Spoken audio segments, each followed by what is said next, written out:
Hi everyone, today we're talking about World War I and dogs. During World War I, armies relied more on animal power than any other war. 16 million total animals were in service during the course of the war. Most vital were horses for transport, and there were pigeons for sending messages, but thousands of these animals were man's best friend, the dog, providing a number of services for the armies of the Great War. But dogs had less to do with weapons during the war, and more to do with saving lives. The army frequently used dogs on battlefields to locate and help the wounded. Such dogs had an official status and training, and were often called mercy dogs or ambulance dogs.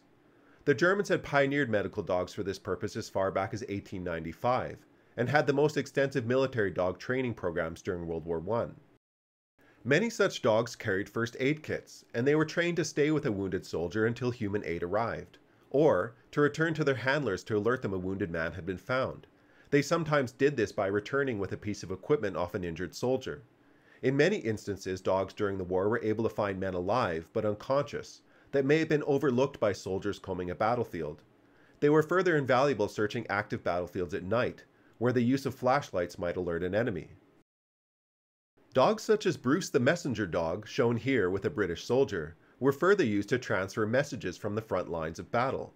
Dogs could deliver messages faster and more safely due to their speed and low profile. Dogs further made life in trenches easier. Rat-catching dogs helped keep the conditions of trenches livable. Rats got into food, destroyed equipment, and made trench life all the more hellish for your average infantryman. Many dogs serving in trenches or front lines had their own gas masks. Dogs only grew in value during the war. The American Expeditionary Force, or AEF, issued the following General Order October 1st, 1918. In order not to curtail the supply of dogs required for the Service Français de Champ de Guerre, or French Service of War dogs, all officers and soldiers serving in the AEF are forbidden to purchase or have in their possession, except as may have been issued for official use, any dogs of breed suitable for war purposes, especially the shepherd, drover dogs, and mastiffs. But many dogs were adopted to boost morale. Dog mascots were common of all breed types. It's no surprise that dogs were popular with pilots to help calm their nerves after a flight.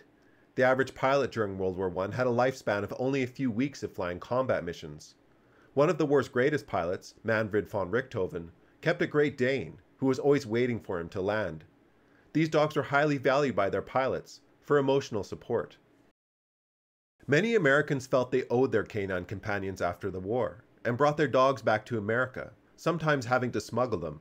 This is a typewritten card that accompanied one dog on their journey stateside. Of course, not all dogs were as lucky. An estimated 7,000 dogs were killed serving in a war they could never understand, and they deserve to be remembered.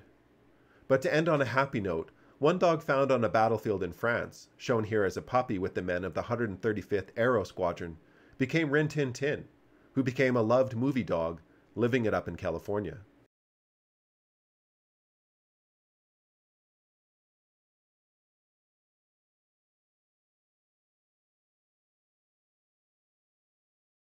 What a good dog.